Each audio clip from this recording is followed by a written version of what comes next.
بسم اللہ الرحمن الرحیم۔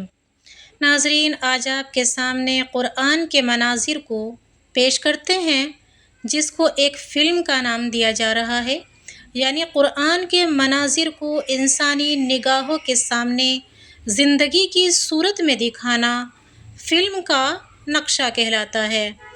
فلم کا معنی ہوتا ہے کوئی ہلکی سی پرت یعنی پردہ، یعنی انسان کے دل و دماغ سے اس پردے کو اٹھا دینا جو دین اور دنیا کے درمیان ایک آڑ بنا ہوا ہے۔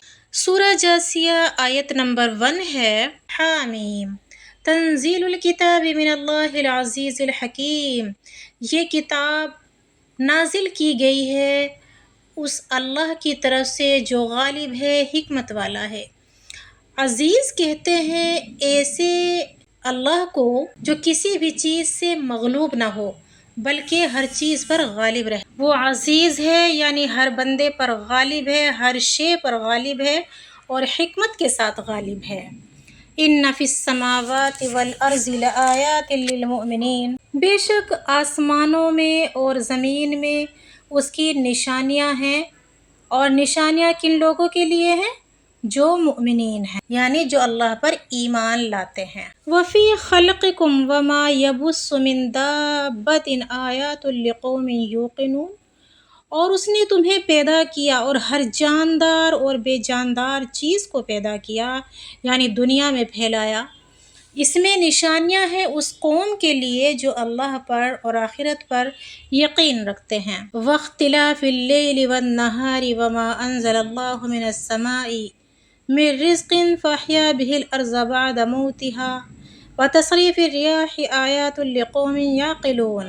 اور دن اور رات کے بدلنے میں، اور جو اللہ نے آسمان سے رزق نازل کیا، یہاں رزق سے مراد بارش ہے، کیونکہ بارش کے ذریعے ہی دنیا کی جنریشن آگے بڑھتی ہے۔ اگر اللہ تعالیٰ بارش نہ دے تو زمین خشک ہو جائے، خشک ہونے کے بعد سخت ہو جائے، اسی لیے اللہ تعالیٰ نے فرمایا فَأَحْيَا بِهِ الْأَرْضَ بَعْدَ مَوْتِهَا۔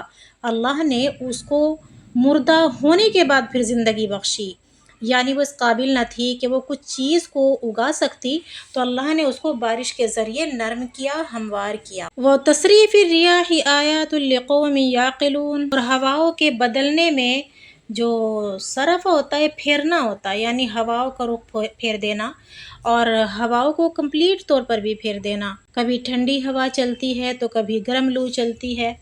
آگے فرمایا اس میں نشانیاں ہیں اس قوم کے لیے جو عقل رکھتے ہیں، سمجھ رکھتے ہیں۔ اور اللہ تعالیٰ نے فرمایا تِلْکَ آیاتُ اللہِ نَتْلُوهَا عَلَيْکَ بِالْحَقِّ۔ یہ وہ نشانیاں ہیں ہم تم پر پڑھ رہے ہیں بالحق، حق کے ساتھ، یعنی سچ، بالکل رائٹ، اس میں کوئی رد و بدل نہیں ہے۔ فَبِأَيِّ حَدِيثٍ بَعْدَ اللہِ وَآیَاتِهِ یُؤْمِنُونَ۔ پھر اللہ فرماتا ہے اگر تمہیں اس قرآن پر یعنی اللہ کی بات پر بھی یقین نہ آئے تو فَبِأَيِّ حَدِيثٍ کون سی بات ہے اور کون سی نشانی ہے جس پر وہ ایمان لے کر آئیں گے۔ دیکھیں، ایک آیات کونی ہوتی ہے اور ایک آیات شرعی ہوتی ہے، یعنی دو کتابیں ہیں، ایک کائناتی کتاب، ایک شرعی کتاب، جس کا صفحہ 1 by 1 پلٹتا جاتا ہے، اور اس میں اللہ نے نشانیاں رکھی ہیں ہر انسان کے لیے تاکہ وہ اپنے آپ کو پڑھے۔ ناظرین، ایک رات سمندر کے کنارے ایک سائنسدان کھڑا تھا۔ دنیا کی سب سے بڑی ٹیلیسکوپ یعنی دوربین اس کے سامنے تھی، آسمان کی جانب اٹھی ہوئی تھی، اور وہ کہہ رہا تھا یہ کہکشائیں، یہ سیارے، یہ نظام شمسی، یہ سب خود بخود بن گئے ہیں۔ اچانک آسمان پر ایک بجلی چمکی اور اسی لمحے اس کے ہونٹوں سے ایک جملہ نکلا، یہ نظم و ضبط کسی نظم دینے والے کے بغیر ممکن ہی نہیں۔ اور وہ شخص تھا ڈاکٹر جیک اسٹون، جس نے 25 سال سائنس کی روشنی میں خدا کو جھٹلایا، لیکن جب اس نے آسمانوں کی گہرائی میں جھانکا تو قرآن کی ایک آیت اس کے دل پر نقش ہو گئی، وہ تھی ان فی السماوات والارض لآیات للمؤمنین۔ ناظرین، یہی قرآن ہے جو انسان کو زمین سے اٹھا کر آسمان تک لے جاتا ہے، جو مٹی کے پتلے کو نور بصیرت عطا کرتا ہے، جس کا ایک رکوع صدیوں کی سائنس کو جھنجھوڑ دیتا ہے۔ سائنس آج کہتی ہے کائنات ایک دھماکے سے وجود میں آئی، بگ بینگ تھیوری، کہ آسمان اور زمین ایک بند شکل میں تھے، پھر وہ پھٹ کر الگ ہو گئے۔ لیکن یہ بات قرآن نے 1400 سال پہلے کہی تھی۔ اولم یر الذین کفروا ان السماوات والارض کانتا رتقا ففتقناہما، کیا کافر نہیں دیکھتے کہ آسمان اور زمین ایک ساتھ جڑے ہوئے تھے، ہم نے انہیں الگ کر دیا۔ اور پھر سائنس کہتی ہے کہ ہر شے ایک مخصوص مدار میں حرکت کر رہی ہے، کہیں بے ترتیبی نہیں، صرف نظم و ضبط ہے۔ اور قرآن کہتا ہے والشمس تجری لمستقر لہا، سورج اپنے مقررہ راستے پر چل رہا ہے۔ یہ سب آیات بتاتی ہیں کہ قرآن صرف ایک کتاب نہیں، یہ کائنات کی کوڈ لینگویج ہے جسے سمجھنے والے ہی ایمان کے ماہر سائنسدان بنتے ہیں۔ وفی انفسکم افلا تبصرون، اور تمہارے اپنے وجود میں بھی نشانیاں ہیں، کیا تم نہیں دیکھتے؟ یعنی کائنات صرف باہر نہیں، تمہارے اندر بھی پھیلی ہے۔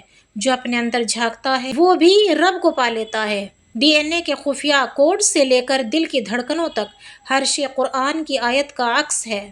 یہ سورہ جاثیہ کا پیغام ہے کہ جو کائنات میں غور کرتا ہے وہ قرآن تک پہنچتا ہے، اور جو قرآن میں غور کر پاتا ہے وہ اللہ تک پہنچ جاتا ہے۔ آگے اللہ نے فرمایا ویل لکل افاک نسیم، خرابی ہے اس شخص کے لیے، خرابی ہے ہر اس مرد عورت جوان بچے بوڑھے کے لیے جو افاک ہے۔ افاکن اسیم، افاک فعال کے وزن پر ہے، یعنی بہت جھوٹا، اسیم بہت زیادہ گناہ گار۔ اب آپ ان کو کیسے پہچانیں گے کہ یہ افاک ہے یعنی زیادہ جھوٹ بولنے والا ہے، زیادہ گناہ گار ہے؟ تو جی ہاں، ان کی نشانی قرآن یہ بتاتا ہے یسمع آیات اللہ تتلی علیہ، جب اللہ کی وہ آیات سنتا ہے اس پر جو پڑھی جاتی ہیں، ثم یصر، ثم آتا ہے تاخیر زمان کے لیے، یعنی جب وہ قرآن کو سنتا ہے تو غور کرتا ہے، ٹھہرتا ہے، خود سے سوچتا ہے، خود کو سمجھنے کی کوشش کرتا ہے، لیکن اس کے اندر ایک جنگ نظر آتی ہے جو شریعت یعنی قرآن اور اس کے نفس سے ہوتی ہے، اور اس کا نفس اس جنگ میں جیت جاتا ہے، اور پھر ثم ٹھہر کر وہ یصر، اصرار کرتا ہے، یعنی اصرار کہتے ہیں ریکویسٹ کو، زبردست ریکویسٹ کو، یعنی وہ اصرار کرتا ہے مستکبرن، اور پھر متکبر ہو جاتا ہے، مغرور ہو جاتا ہے، اور قرآن سننے کے بعد کیا کرتا ہے کأن لم یسمعھا، گویا کہ اس نے سنا ہی نہیں۔ تو آگے اللہ تعالیٰ اسے انسان کے لیے بیان فرما رہا ہے فبشرہ، بشر کہتے ہیں جلد کو، اور بشر کہتے ہیں انسان کو، اور بشر کو بشر اس لیے کہا گیا ہے کیونکہ بشر اسکن کو کہا جاتا ہے، جب ہماری اسکن کہیں سے جل جاتی ہے تو وہاں سے سرنک ہو جاتی ہے، اور بشر کہتے ہیں خوشخبری کو، گڈ نیوز کو یا پھر بیڈ نیوز کو۔ تو اللہ نے فرمایا فبشرہ، ان کو خوشخبری دو۔ ظاہر سی بات ہے خوشخبری اچھی بات کی ہوتی ہے، لیکن اللہ یہاں اپنے بندے پر ٹونٹ کر رہا ہے، طنز کر رہا ہے، اسے یاد دلا رہا ہے، اور کہہ رہا ہے اسے خوشخبری دو کس چیز کی؟ بعذاب علیم، عذاب عذب سے ہے، اور عذب کہتے ہیں کسی چیز کی مٹھاس کو، پانی کی مٹھاس کو یا کسی چیز کی مٹھاس کو۔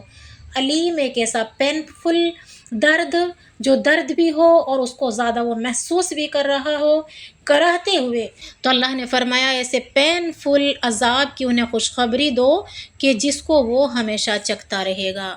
اللہم حافظنا وَإِذَا عَلِمَ مِنْ آیَاتِنَا شَيْئًا اتَّخَذَهَا هُزُوًا، اور جب ہماری آیات میں سے ایک آیات کو اس نے جان لیا، شیئن کچھ بھی جان لیا، تو اتخذها ہزوا، اس کو پکڑ کر اس نے مذاق اڑایا۔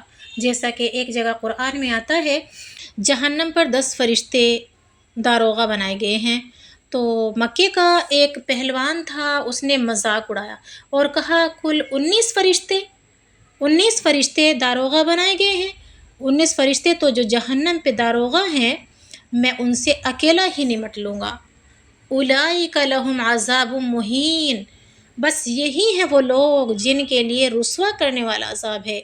مہین بالکل باریک، مہین جسے کہتے ہیں مہین سی چیز ہے، یعنی یہ ایسا عذاب ہوگا، اس عذاب کی چکھاوٹ، اس عذاب کا چکھنا ایسا ہوگا جیسے ایک انسان کو پریشان کیا جا رہا ہو اور اسے مینٹلی طور پر اور جسمانی طور پر ٹارچ کیا جا رہا ہو، من ورائہم جہنم، ورائہم آگے اور پیچھے دونوں کے لیے آتا ہے، ان کے آگے اور پیچھے دہکتی ہوئی جہنم ہے۔ ولا یغنی عنہم ما کسبوا شیئا، ان کا کمایا ہوا کچھ بھی مال ان کے کام نہ آئے گا۔ ولا متخذوا من دون اللہ اولیاء، اور نہ اللہ کے سوا ان کا کوئی دوست ہوگا۔ وَلَهُمْ عَذَابٌ عَظِيمٌ، اور ان لوگوں کے لیے بہت ہی بڑا عذاب ہوگا۔ ھذا ھدیٰ، یہ ہدایت ہے۔ والذین کفروا بآیات ربہم، اور وہ لوگ جنہوں نے اپنے رب کی آیات کو جھٹلایا ان کے لیے عذاب رجز ہے اور علیم بھی ہے۔ یہاں اللہ تعالیٰ نے بہت خطرناک بیان فرمایا۔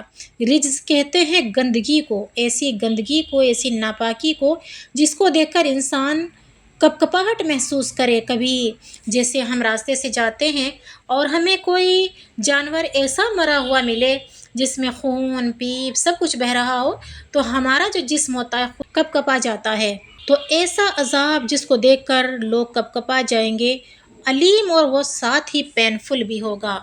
صدقہ جاریہ سمجھ کر اور اللہ کے اگر قرآن سے آپ پیار کرتے ہیں تو آپ اس ویڈیو کو زیادہ سے زیادہ شیئر کیجئے، لائک کیجئے اور کمنٹ باکس میں پیارا سا اللہ کا ایک نام لکھیے گا۔